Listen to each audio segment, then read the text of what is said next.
Hi friends, welcome మన ఉమ్మడి వంటలు ఛానల్ కి. ఈ రోజు నేను చూపించబోయే ఐటెం ఏంటంటే గరికతో మాల కట్టడం. రాబోచున్నది కదా వినాయక చవితి.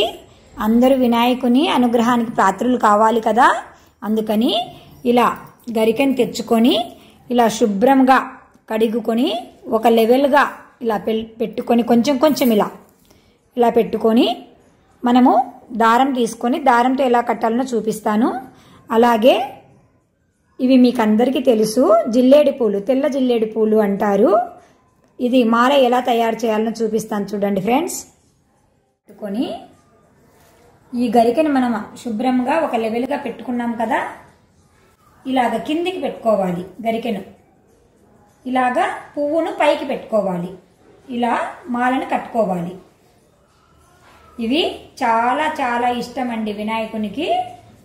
కాబట్టి అందరూ రాబో వినాయక చవితికి ఇలా ట్రై చేసి మాలను అర్పించి వినాయకుని కృపకు పాత్రలు కండి ఫ్రెండ్స్.